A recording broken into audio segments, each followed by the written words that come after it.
Welcome to the Orange Hammer Podcast. My name is Corbett Storick. I've been a licensed general contractor for 8+ years, specializing in new construction, renovation, furniture building.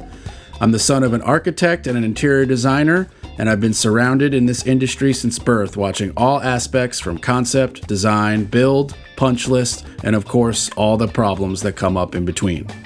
In my time in Durham, North Carolina, I've noticed a significant gap in knowledge between homeowners who need work and the people who do the work. On this podcast, I hope to break down the process of homeownership from the perspective of both the homeowner and the contractor in an effort to help raise the knowledge of homeowners about their homes and the construction/renovation process. I hope you enjoy. If you're enjoying the Orange Hammer Podcast, or if you have a topic that you want covered, or have recently done a project, please contact the Orange Hammer Podcast. The Orange Hammer Podcast is on Instagram and Facebook. Please like and subscribe, share on whatever platform you're enjoying your podcast on. Also, check out our YouTube channel, The Orange Hammer. The Orange Hammer Podcast is proud to be brought to you by CRS Contracting LLC for all your construction and handyman needs, new buildings to renovations, furniture building, EV charger install, or even a TV mounted. You can call me, Corbett Storick. It'd be my pleasure to help you. You can find me on Instagram at CRS Contracting. WSDG, the Walter Storick Design Group, specialists in architectural and acoustical consulting. Check out WSDG.com. And Taylor Bragg, for all your artistic needs in all mediums. You can find her on Instagram at brag_about_art. That's brag, BRGG, with 2 G's. She's the fantastic artist behind the Orange Hammer logo, and she did my fantastic table painting of my podcasting table.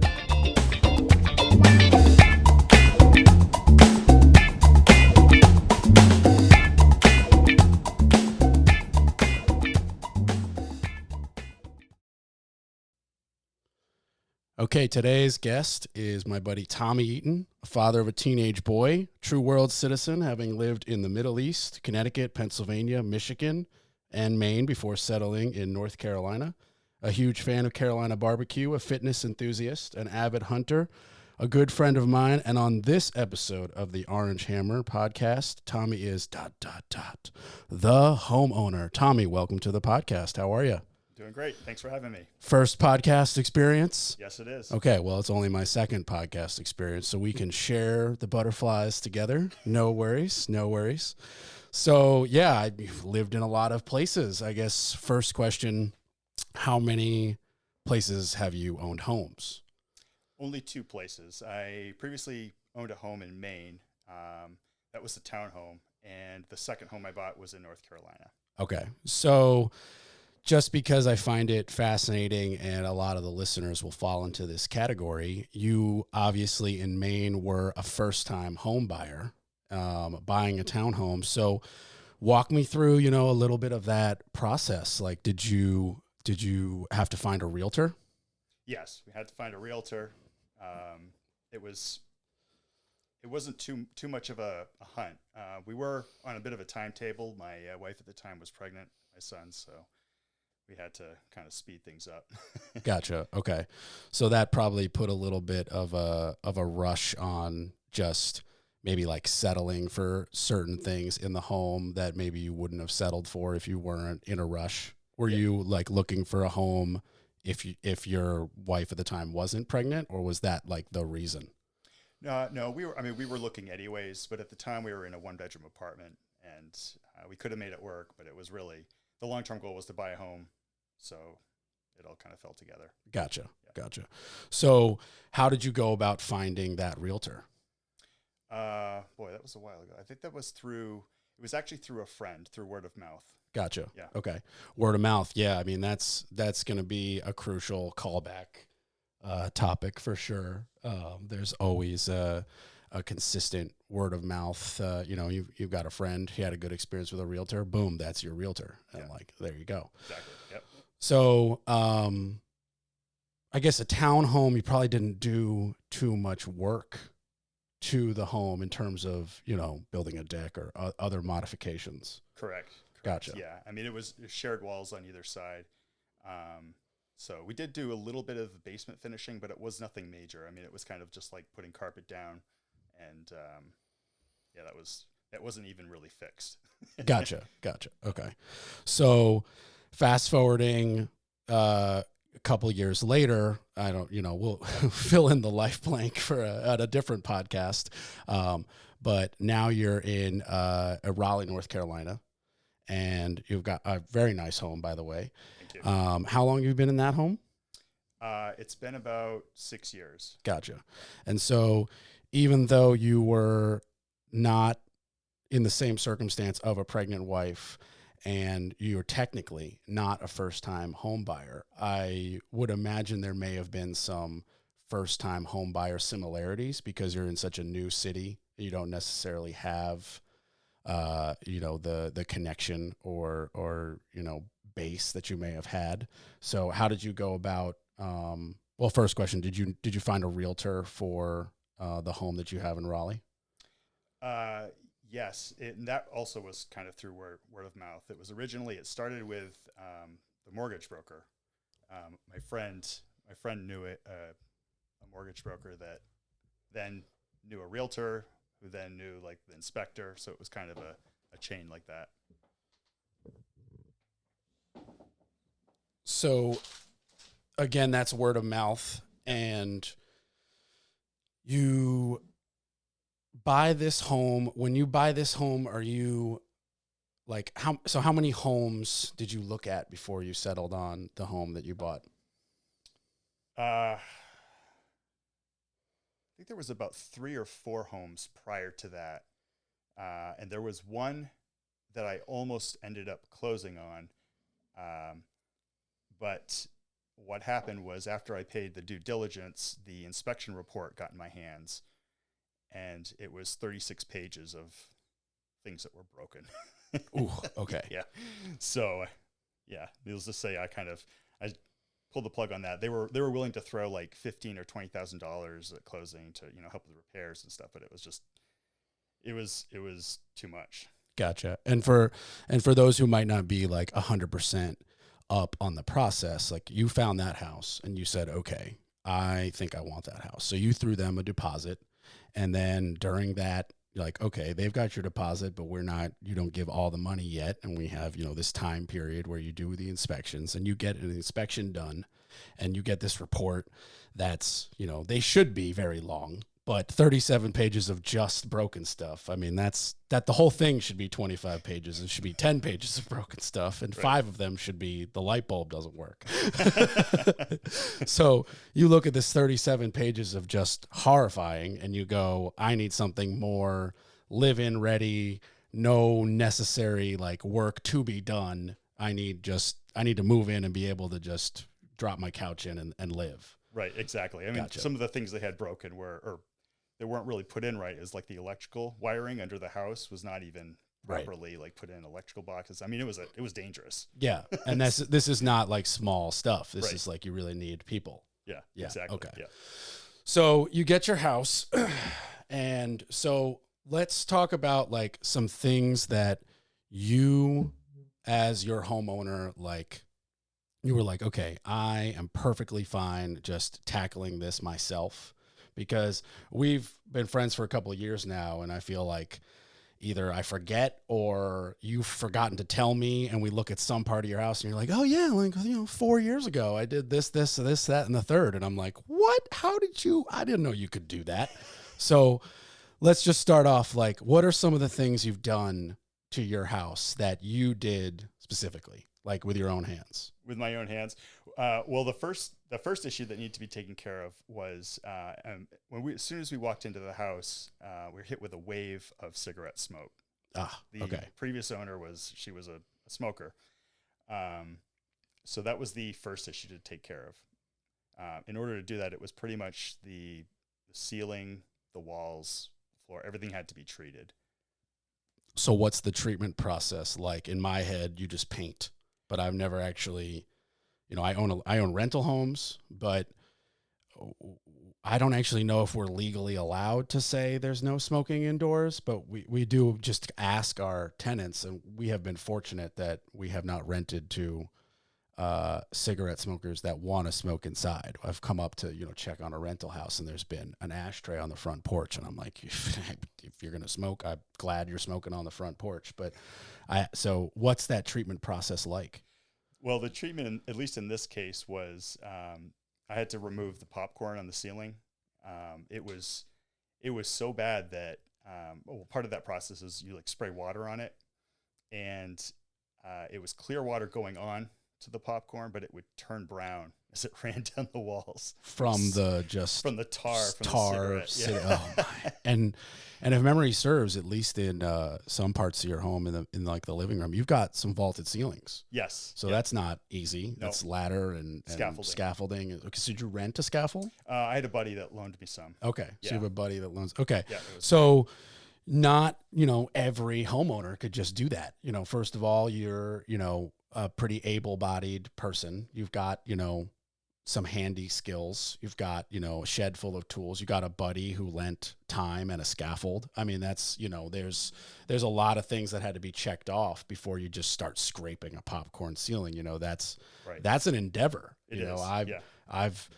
I've bought houses, and the whole house will have popcorn ceiling, and we usually just flip a coin whether we're going to sheetrock right over it or we're going to rip it down to expose the wood framing underneath, because we want the insulation to fall down as well, because we're putting in better insulation.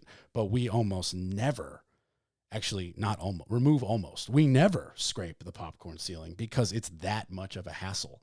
So I know just from videos that it's such a hassle, but you didn't have an option, because if you sheetrock over, you're still encapsulating that grossness. Exactly. Right. Yeah, 100%. And the budget to rip and replace, it was not there, I'm Right. assuming, because that's expensive. Yeah, it is a lot of work. And, after you remove the popcorn, then you have to fix the joints on the drywall, and, but it was all part of the process. Yeah. And so did you fix the joints yourself? I did. Yeah. Okay. Everything except for the living room. I did hire that out, because I figured it was sort of the main area where, So how do you go about finding a person to hire out to do the living room portion?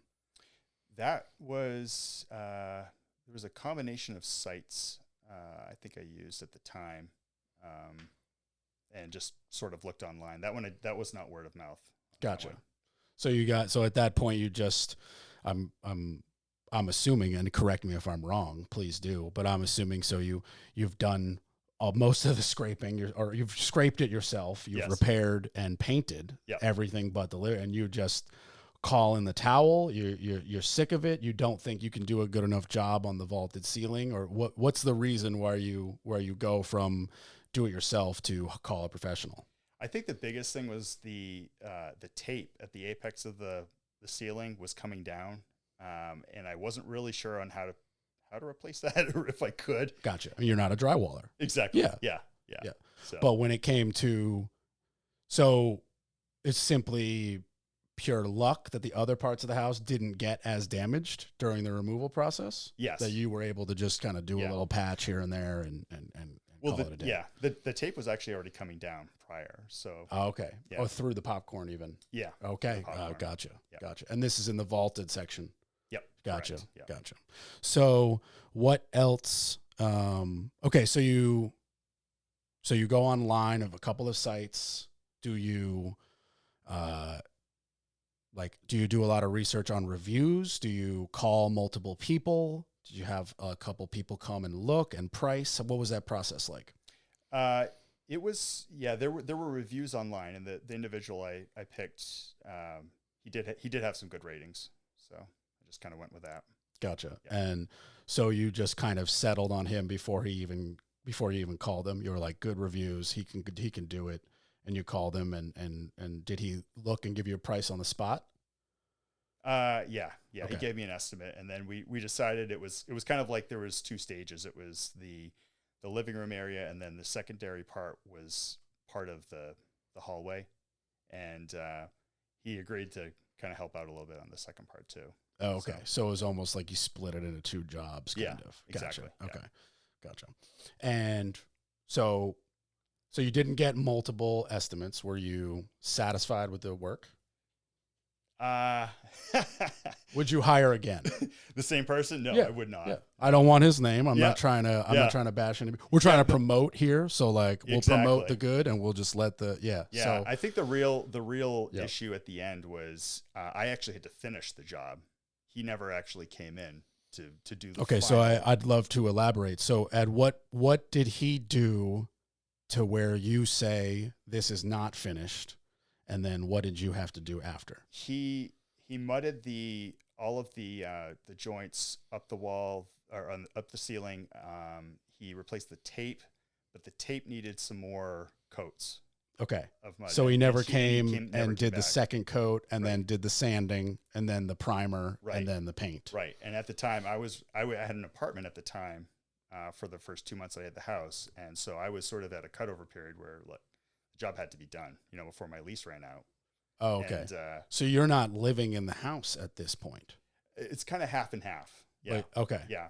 But you have the ability to not sleep there. Yes. Okay. Yeah. Well, that's crucial when it comes because like is. drywalling is a high dust Yep. thing, and so like if you got to tape off the kitchen and not use the kitchen, Right. it's crucial that you had an apartment, and that's a Yep. crucial piece of information because if somebody is living in their home, that's a whole nother hurdle that they are going to have to deal with because I need my breakfast. Right. So like I'm going to wake up and need, as I'm waking up or whatever, they're going to be arriving to work. And so these are just like factors that Right. all, they come in. So you, Yeah. And another, actually along that line too, is another thing was the primer that had to be put on to block the cigarette smoke. Like that was toxic. You did not want to sleep in the house when that thing. oh, stuff was the driving. primer itself Yeah. was like fumy going Yeah. on. Like you had to have a Gotcha. respirator on.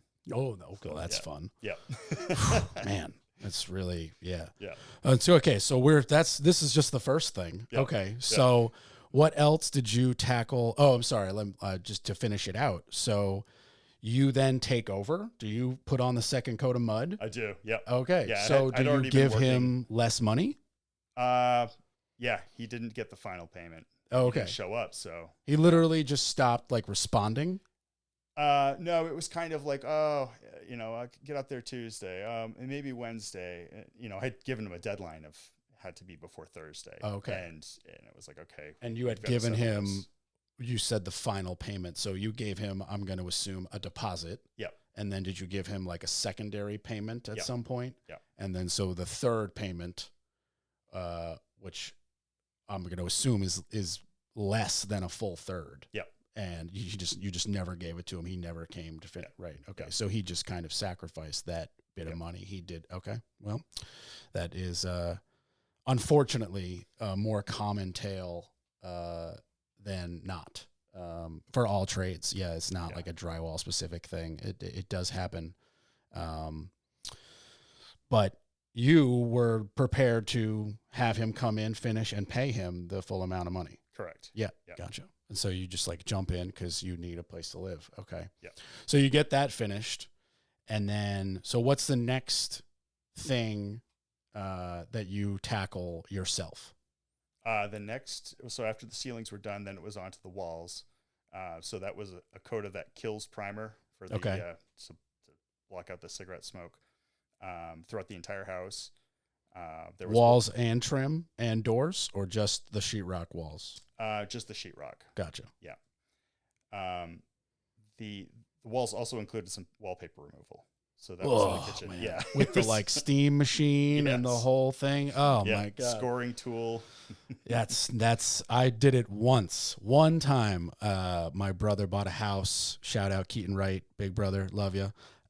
He bought a house in college, and hopefully he'll come on the podcast and talk a lot more about it. But this wall had 6, maybe 4 layers of wallpaper on top of each other, and we're using this steam machine, and my sister-in-law, with the best she can with her nails, is getting in there more than I can, and it's coming off in like 1-inch pieces. I mean, it was so painful, and so much of the house had had not sheetrock. Sorry, had a wallpaper. It was a nightmare, and that's the only time and the last time I will ever do that. Again, like the popcorn, I just sheetrock over it. We got one wall of wallpaper, just sheetrock over that shit. Yeah. No, I don't want to mess with it. Yeah, it's not worth it. It's not worth it. So you're doing all that yourself? Yes. Yeah. Okay. I did have some help from friends. You know, we Gotcha. did like paint parties and stuff like that. Pizza and beer? Yep, exactly. Gotcha. Good friends. Good friends. Yep. You can't complain about the work. You know, if they Yeah. mess up, it's all part of the deal. Gotcha. Yeah. You can't complain about the free work. Although when you're throwing on paint primer, I mean, unless you spill it on the new wood floor, Right. then it's kind of hard Right. to mess that up. Exactly. You know, it's like, Which is why the floors were last. that's a smart move. Yeah. Yeah. I've learned floors are last the hard way.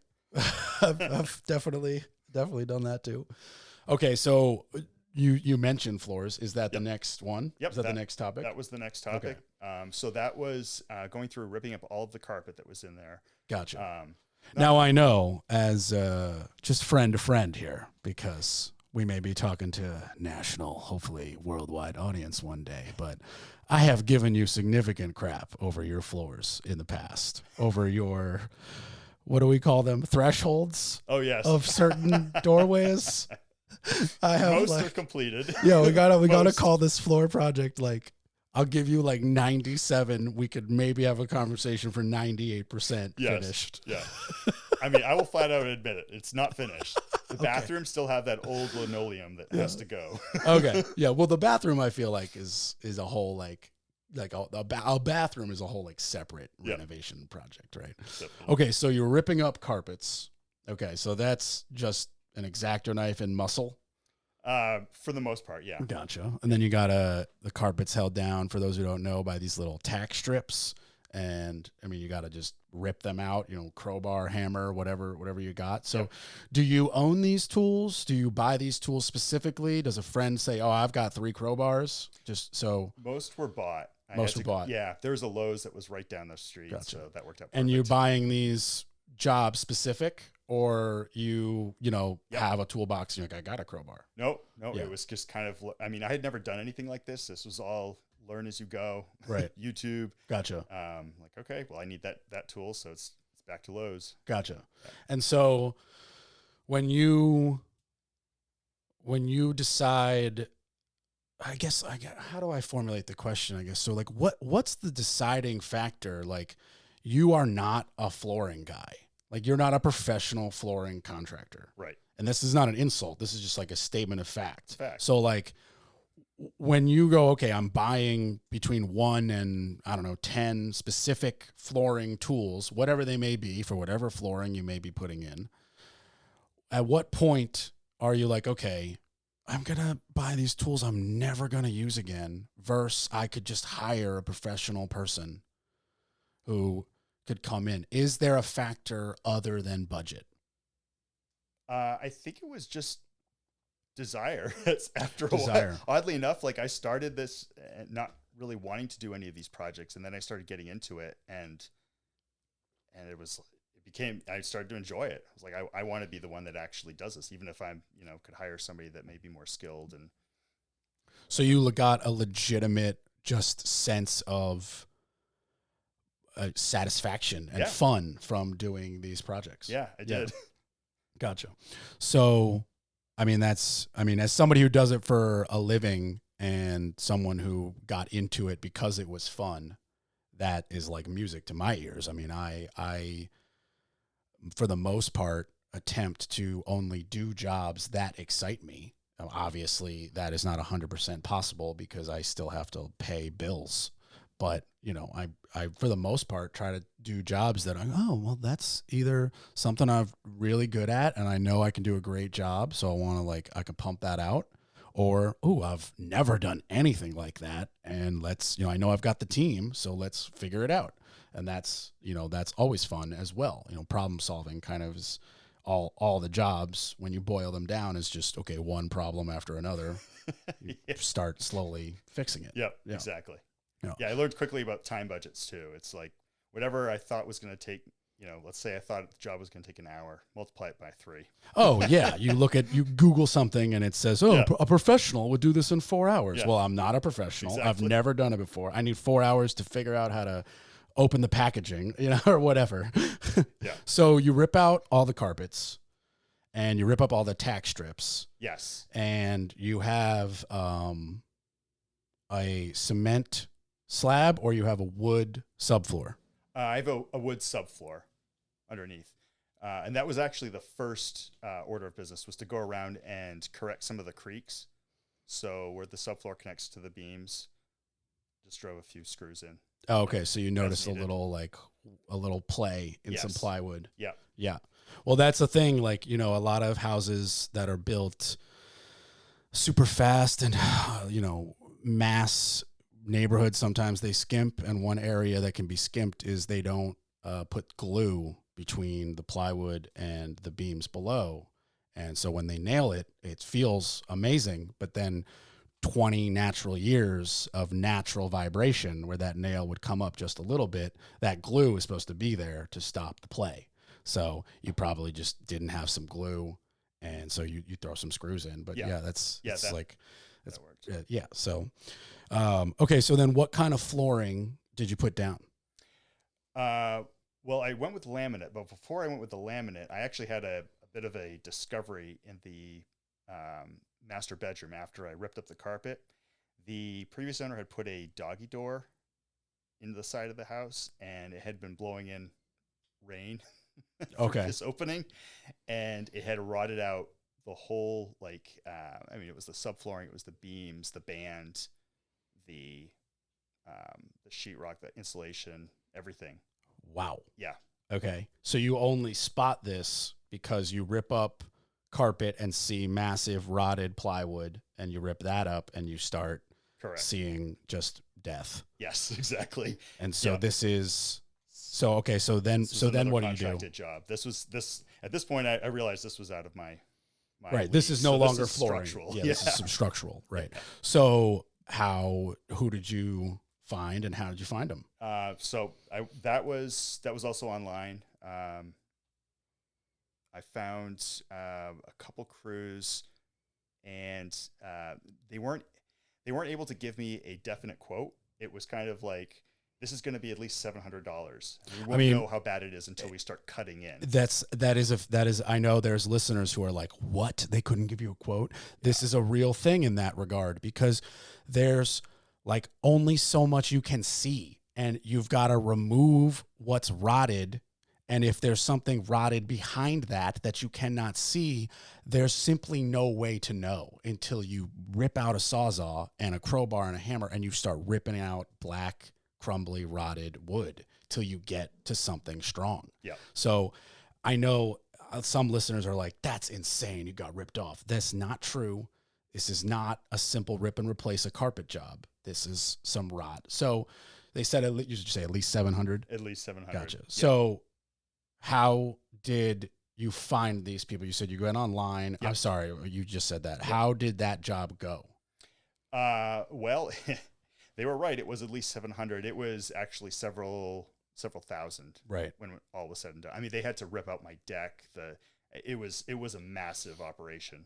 And you could clearly see, like, they ripped something out and saw something else rotted, and ripped that out and saw something. Yeah. They didn't just make up, it's $400 for this bracket.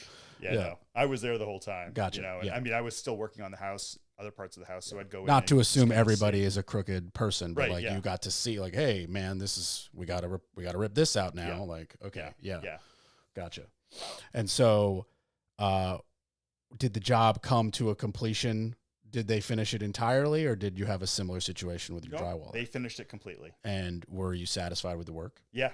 And would you hire again? I would. Yeah. Yep. So who did that job for you? I don't have the name on hand. Okay, fair enough. But yeah. No, just curious. I mean, you'd hire me now, I sure hope, but like, right. This is all before I never knew who you were, before Exactly. the long lost kickball union. Okay, so now you've got, some serious not foundation, but some structural fix done, and now you're back to the do-it-yourself floor project. Correct. Okay. Yep. So you get some laminate flooring. Now, laminate can come in a bunch of different styles and sizes. Did you get a giant glue down product, or you got like a box of planks, I believe? It was a box of planks. Box of planks. Okay. Yep. So how do you decide what flooring to buy? Do you just go to Lowe's? You mentioned the Lowe's close by. Do you go online and start researching flooring brands or patterns? It was online. What do you start with though? Durability, pattern? Yep. I found all kinds of different comparisons Right. that ranked all sorts of things between, the cost, the durability, the ease of installation, the tools required. Right. And it was kind of like a matrix, I guess, of all the different types. And I picked laminate. Right. And so floating, Yes. snap and click. Yep. And no glue. Right. Floating. Yep. And Underlayment underneath. Underlayment. So the underlayment, so just to clarify for those who don't know, so floating means it's literally floating on top. It is just held down by gravity and sometimes shoe molding on the end. Did you put shoe molding on the end? Okay. And shoe molding is the little curved piece of trim that connects your baseboard to your floor. Unless you have carpet, then it doesn't exist, for those who are looking around their house like, what's shoe molding? And so snap and click means it snaps and clicks together. There's no fasteners or screws or nails or staples or anything. And you didn't have to glue it down. And the underlayment is the roll of like a felt-like, foam-like product that goes between the wood floor, subfloor, and the floor he's installing. Some products have a built-in underlayment. This one actually did. This one did. So you didn't have to buy like a roll that you put down before. I didn't have to, but I did anyways. Oh, so you buy like a technicality, have a double underlayment. Exactly. Okay. So the product did not, like under product, specifications, under install, it does not require an underlayment from that company. Right. Because it is built in. Right. Gotcha. Okay. So what was the decision on the extra underlayment? I think that came through research. I don't know if it was the particular brand, but it seemed like it just made more sense as far as it gave the floor more give. I guess it had better acoustics, because laminate can be a little echoey. Yeah, I mean every hard surface, is echoey for sure. Yeah. So. Okay. And was that a big bump in cost, that extra underlayment? No, it wasn't significant. No. Okay. So, the underlayment, not that complicated. The flooring, how are you cutting this flooring? Is it a mat knife? Do you buy a chop saw? I borrow a coworker's table saw. You borrow a coworker's table saw. Yes. Okay. So once again, table saws range from $60 to rent. I'm ballparking. Or you can buy a crappy one for $100, or you can buy an industrial grade one for $2,000. I mean, my DeWalt job site one is $600. So not something I lend to even my brother, who is blood.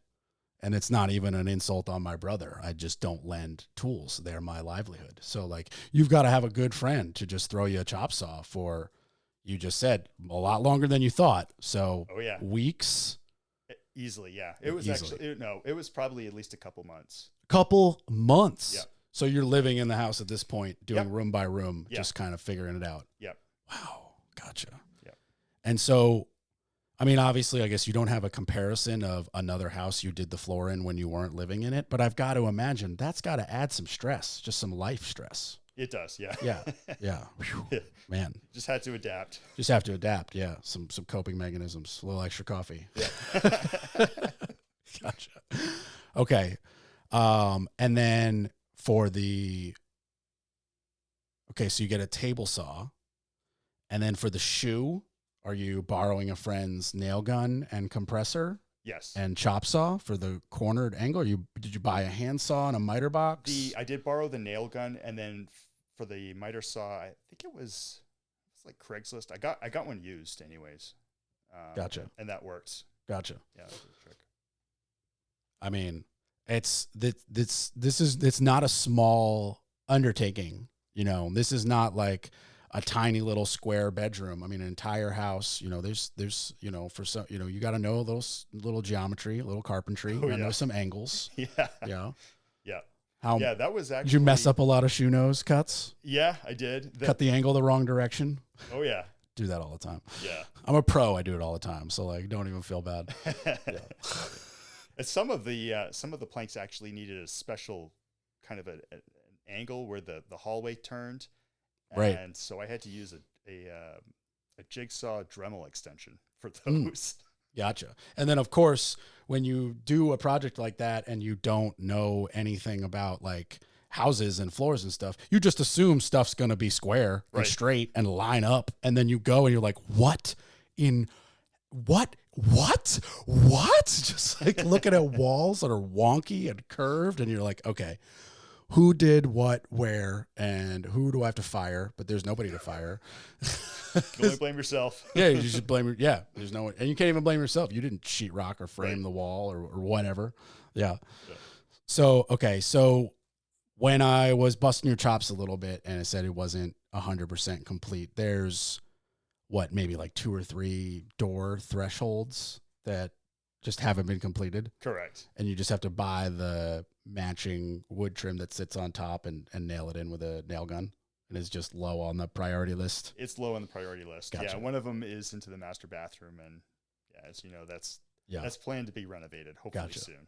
Yeah. So, out of curiosity, what was the mindset where like 3 months of work, and all of a sudden you're like, I don't have one more half day to do these thresholds, and I just like stop and just.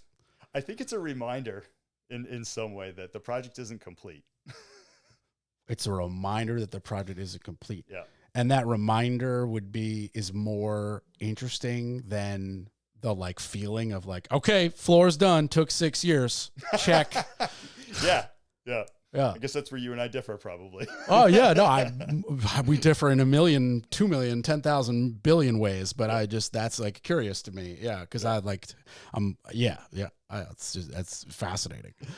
So after the floor, what other projects, if any, did you do yourself? Did you do your fire pit yourself? I did do the fire pit myself. Yeah. And just to for everyone to clarify, you dug the hole, lined it with drainage rock, and you have that lined with fire brick? Yes. Right. It didn't start out that way. It literally was just a hole dug in the ground with loose bricks placed around, and it kind of evolved over time. You're in like version 3 or 4 now. Yeah, exactly. Yeah, gotcha. What about, well, I'll let you think of some things. Yeah. Did you do any other things yourself? I mean, there were light fixtures. There was, fans. That kind of all actually happened during the ceiling phase because it was, gotcha. Everything was so infused with smoke. I mean, it just had to go. Plus the stuff was dated. And you had no like nervousness hopping on YouTube. How do I wire a fan, killing a breaker and wiring a fan? Correct. You just went for it. Yep. Yeah. Never had done it before. Nope. Not electrically trained, not an electrical engineer. Nope. Yeah. Nope. What do you do for a living for listeners? I'm a cloud systems engineer. So you're computer whiz, genius, right? But not screwdriver, drill, wires, left and right guy. Right. Right. And just no problem. Did you click on the first fan and it didn't work, or did it go smoothly? Smoothingly? That's probably not a word. Electrically, I think everything somehow did go well. Did run into an issue with the one in the living room though. When I was unscrewing the old fan, one of the bolts snapped off, and then it became, I have to get to the other side of this vaulted ceiling. I don't even know if there's attic access. Was there? There was. Okay. But it took a lot to get up there. Right. To find one little bolt to get out, to put in a new little bolt. Yeah. Yeah, that's a unique one. Yeah. For sure. Yeah. Okay, so you did a lot of electrical and lighting stuff. So anything else you tackled yourself? Yeah,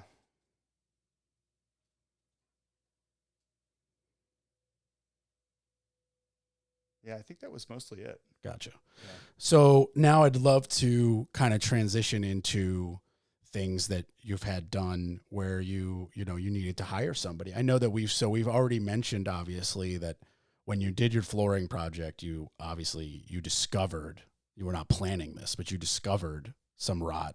You got a professional in there.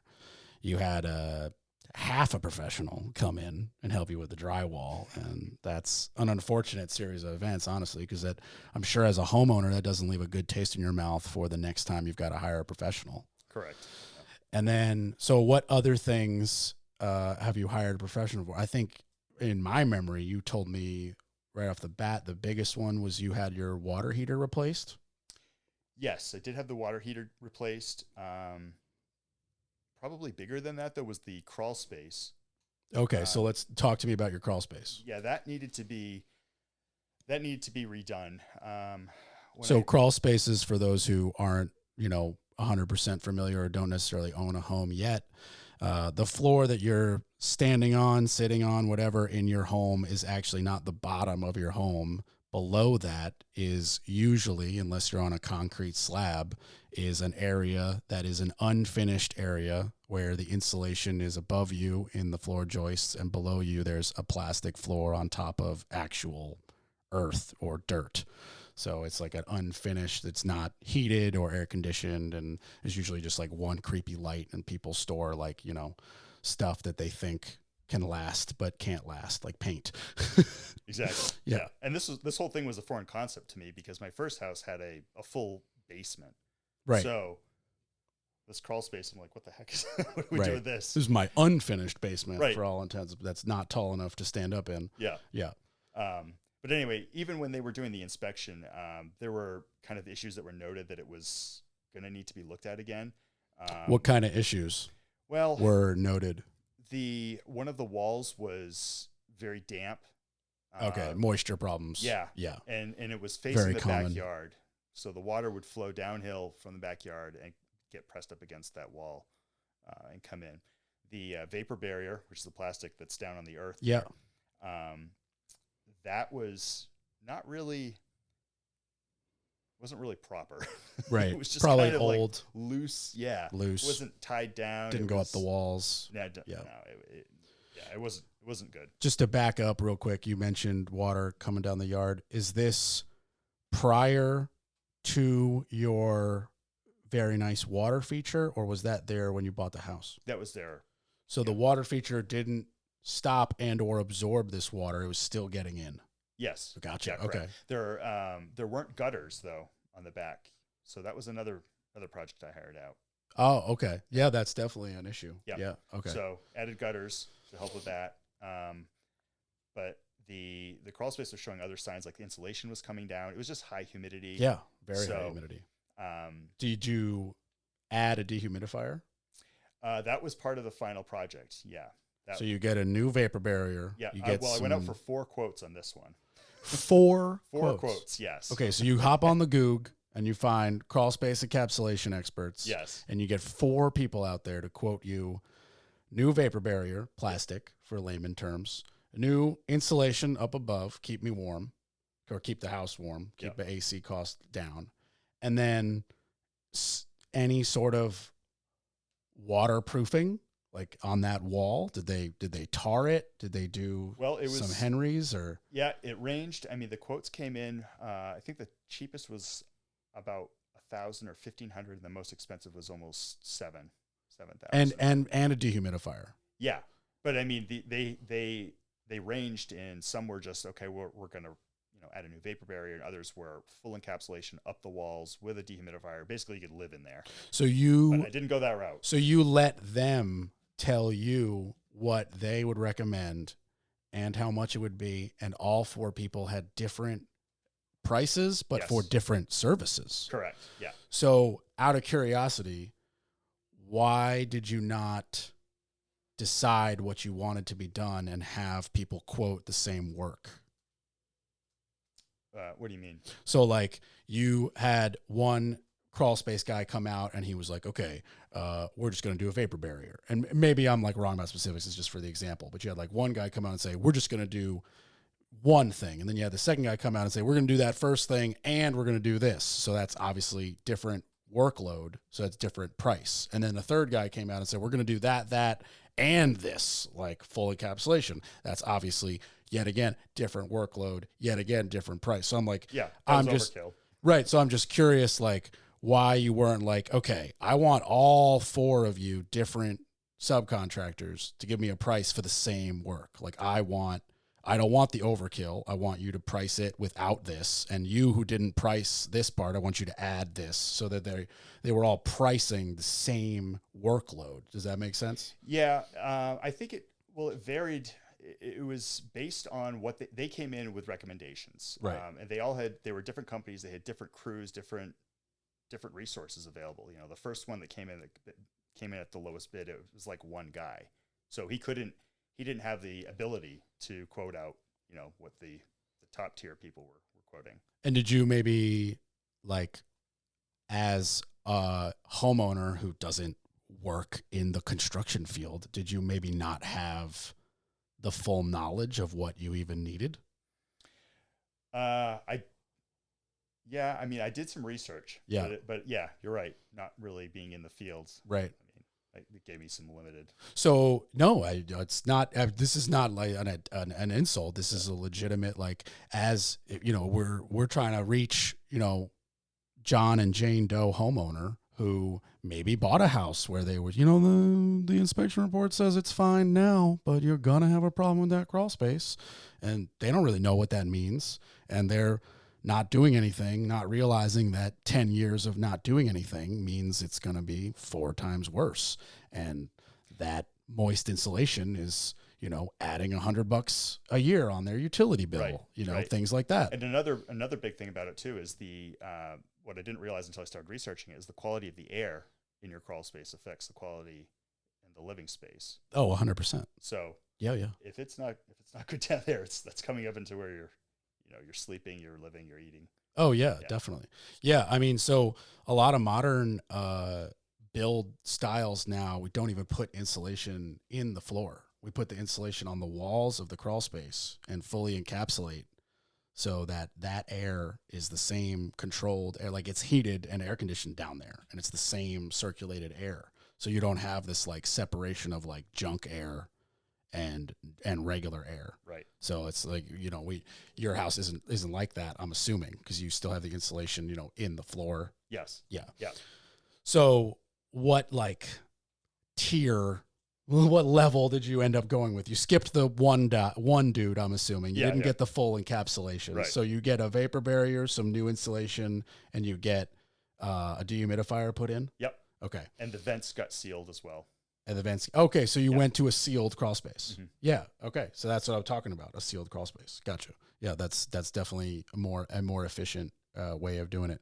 So, did you would like just went with the one out of the 4 subcontractors who priced you that? Did you then go to another encapsulation person and go, give me a quote for the same scope of work to make sure it was on par? Or did you just, out of those first round of 4, pick that guy or that group? Or out of the that first, team? I went with he was actually the second cheapest, had an amazing rating. Gotcha. And a lot of, it wasn't just Google. It wasn't, I think this one might have been through Nextdoor. Okay. Initially, but yeah, I like good Nextdoor. Nextdoor reviews, good Google reviews, and then also word of mouth. Like I confirmed it with people who I knew that I actually hired them. Oh, so, okay. Yeah. So you triple threat. Yeah. Yeah. Gotcha. Okay. So once again, word of mouth being, you know, if we had a key theme for this like podcast, it would be word of mouth. Exactly. You know, you gotta, you know, bad news travels a lot faster. So if somebody's gonna shit talk you, you know, they're gonna do it quick. If somebody's gonna talk high of your work, that means something big. Yep. Yeah. Sure. So just a crawl space encapsulation. You got to hire that out. So you do some Googling, you confirm it on Nextdoor, some word of mouth, triple threat, boom. Satisfied? They completed the work, would hire again on the next house? Absolutely. Yeah, gotcha. Yep. And then gutter guy? Yep. You don't need roof repair, just gutters added. So just adding a new gutter, pretty simple. Do you just Google gutters? Do you ask the foundation dude who he uses? Do you word of mouth it again? I think that was that was such a. I know it's many years ago. It was so many years ago, and there I was so many appreciate your jobs going callback. on. But I think that also was a Google. Search, So it sounds to me like you kind of went and tackled a lot of this like really early on as fast as possible to Correct. try to gotcha. So Yep. this is not like I did 6 years worth of stuff over 6 years of living there. You were like, I am moving in for my new apartment. Let's get this done as fast as possible. Let's try to get this done as fast as possible. Yeah, it was Gotcha. about a year and a half of all the major stuff. And Gotcha. as you know, the jobs are never really done. Like I'm still working on things, but Well, speak for yourself, sir. Yeah. The bulk Your of it. jobs. Yeah. No, my job's going on forever. I'm doing this one attic for 7 years. No, I'm just kidding. So, okay. So gutters, you Google a gutter guy. I mean, that can't be terribly complicated. I mean, seamless gutters by the foot, one downspout, screw it up there. Yep. Probably did the job in 2 hours. Yeah. Yeah. Gotcha. Okay. And then, so the next big thing was the water heater. Yes. Okay. So you have a big circular tank water heater, Yes. electric. Yep. Gotcha.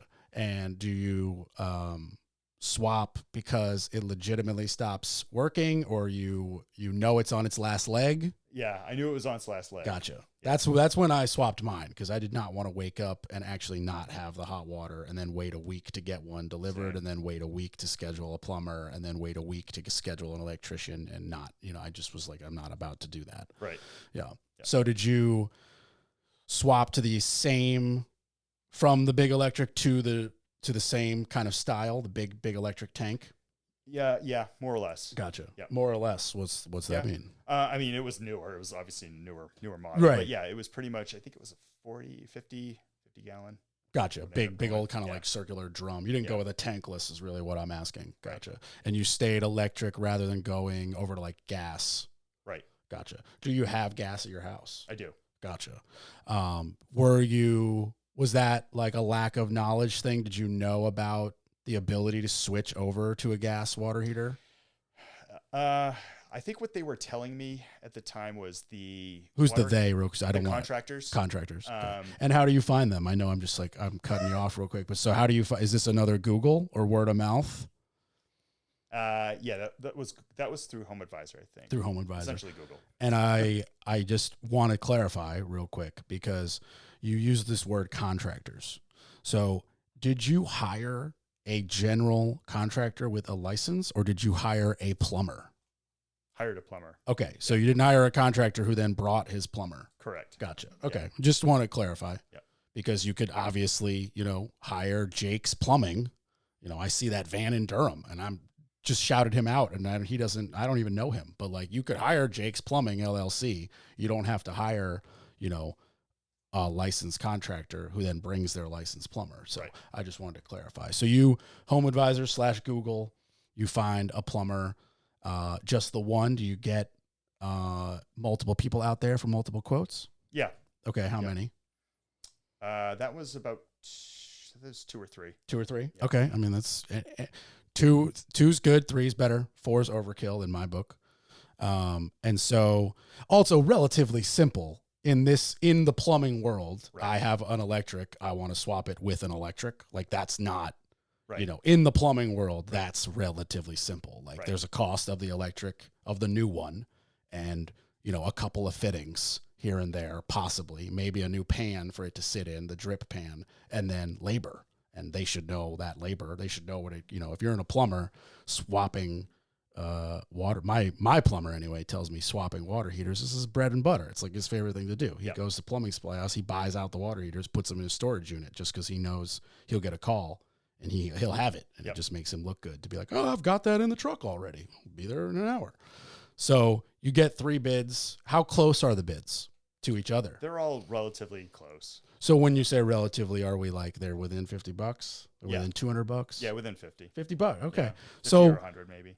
in my book, $50 to $100 difference is the same amount of money. So how do you pick one? The cheap one? The the yeah. mid one?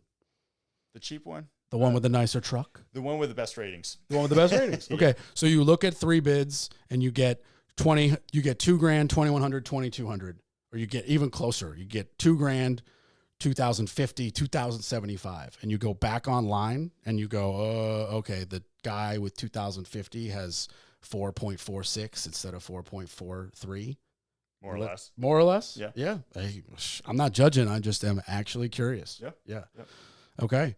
And I assume that once they actually have a new water heater, that's a 1-day swap out. Boom, boom. Yeah. Yeah. Oh, it was very quick. Yeah, it's in your garage. Or you don't have a garage. It's in your, where is your water heater located? It's in the crawl space. It's in the, so it's a pancake. It's a short guy. No, there's enough room there to have it's not a, when you say a short guy, what do you mean? I mean, like, 3 feet tall. Okay. Yeah. Yeah. Yeah. Yeah. Yeah. It's not like it's super uncommon. It's not like a standard one that like you just go get off the shelf at Home Depot. You do have to not specialty order like it comes in eight months, but like you do have to specialty order the short crawl space ones. I've put them in crawl space. So sometimes when we do a layout for a house, we will actually be like, okay, this closet is going to be 3 feet by 3 feet extra bigger for a water heater. Or in one rental house, we even made a closet. We were like, this closet is just for the water heater, and we're going to put an accent door in front of it. And we just, and then other times we're like, we just simply do not have the square footage to set aside for, like, we barely have room to fit the bed in the bedroom. We need to squeeze every inch. So we're like, okay, we're putting a pancake in the crawl space. Also depends on the crawl space. Unfortunately, I've done houses where the crawl space is so short, you couldn't even get a pancake in there.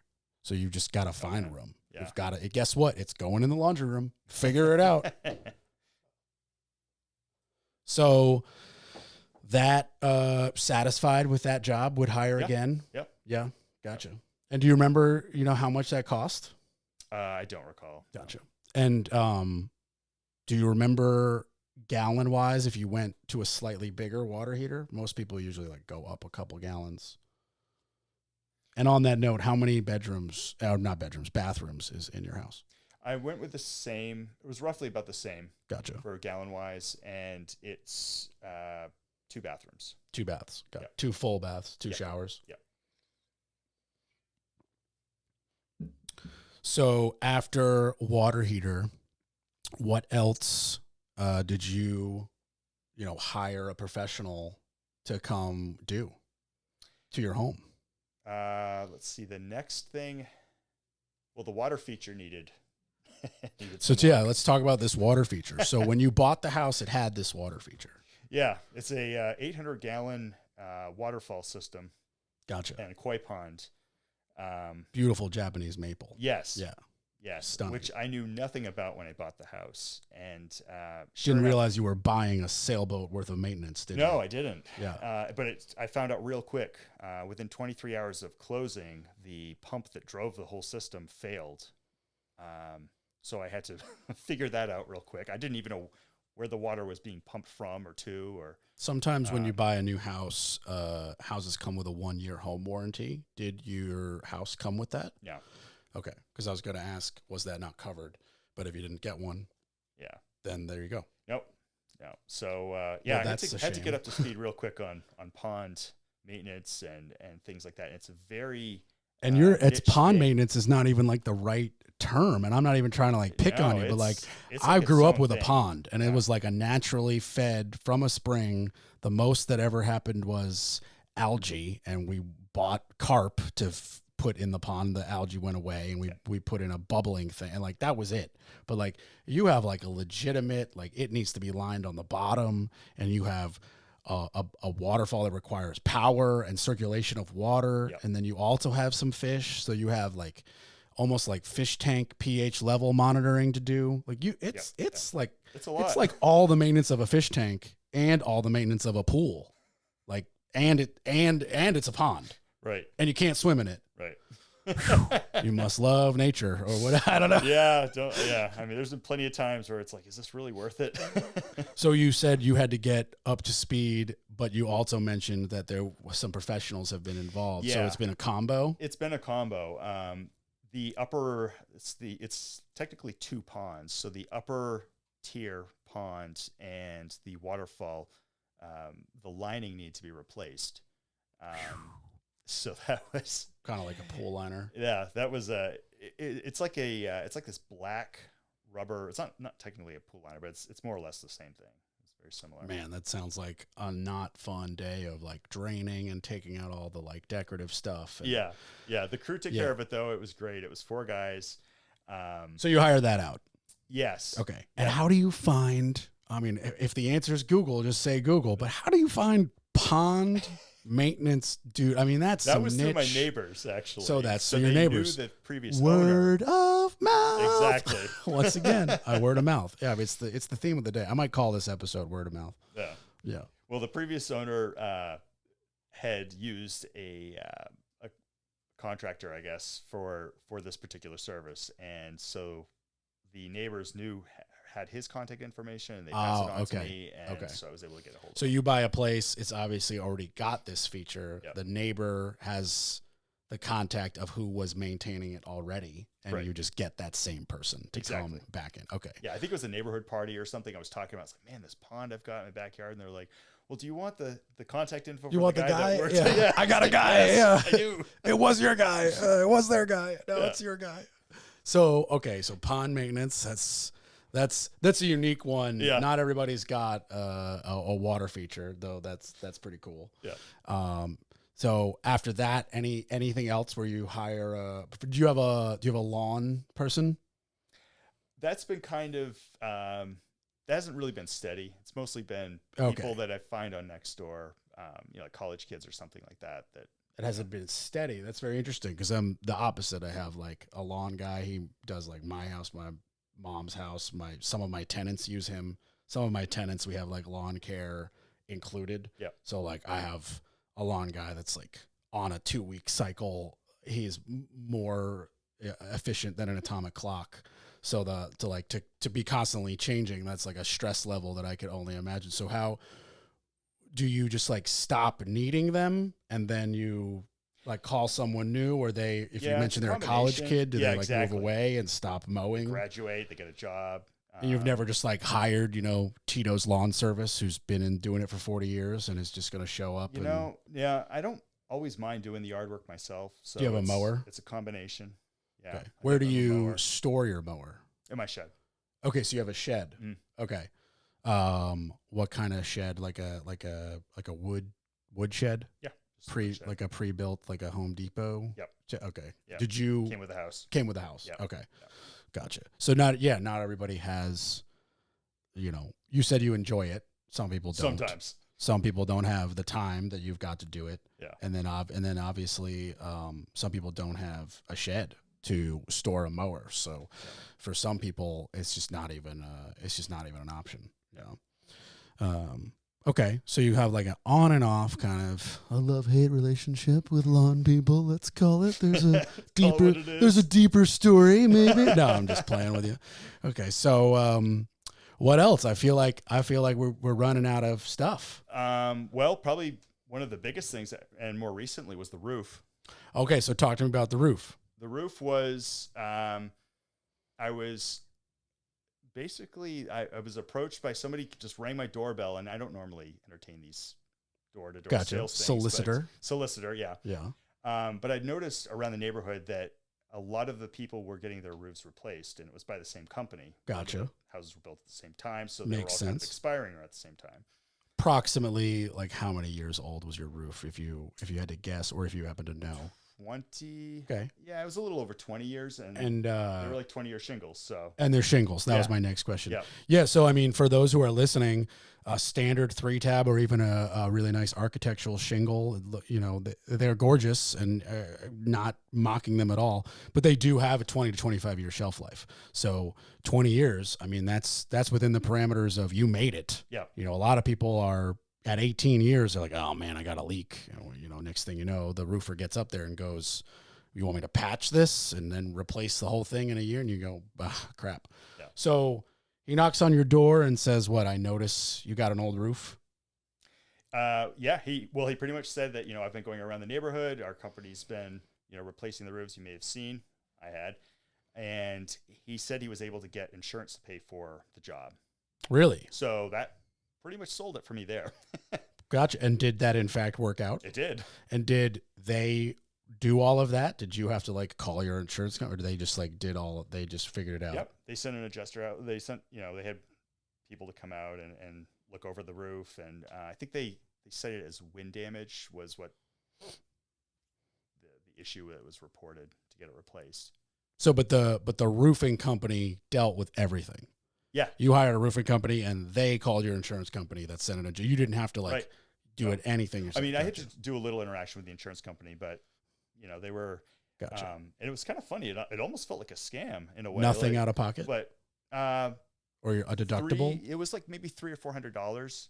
$300 or $400, and you got your whole roof ripped and replaced. Yes. Because that's like a $7,000 to $10,000 job. Yeah, it was over $10,000. Yeah. Yeah. Yeah. Oh, I'm sure they said it was to your insurance company. Yeah. Oh, yeah. It was $25,000. Yeah. Wow. Okay. Yeah, I can understand why you would think that was a scam at first. Yeah. But talking with the insurance people, they were like, "Oh yeah, this is just business as usual." Yeah. Yeah. Everyone is just on board with it. So yeah. Yeah. Yeah. I gotcha. Wow. So you have a new roof. I do. And when was this? This was actually 2020.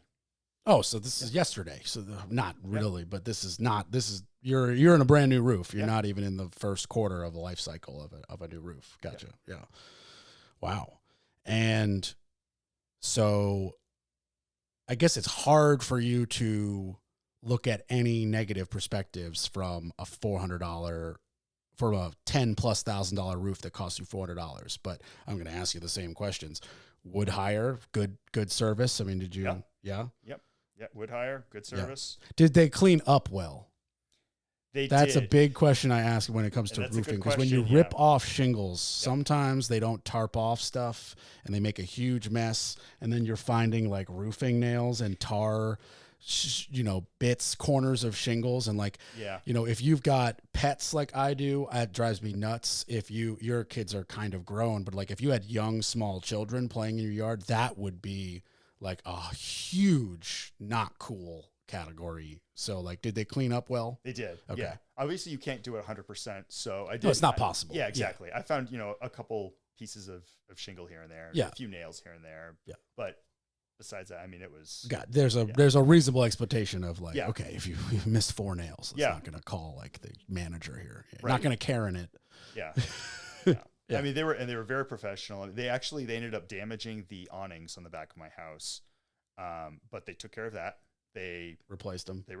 Gotcha. I had to call the company to, come out and take a look and get a quote. But then I just sent that to the roofing company. They cut me a check for it. Oh, because they just paid you for it. Nice. Gotcha. Wow. Okay. So I mean, literally top to bottom, you have done something. Yes. Yeah. So does that conclude the list of things you've had a professional do on your house after you knock the roof off?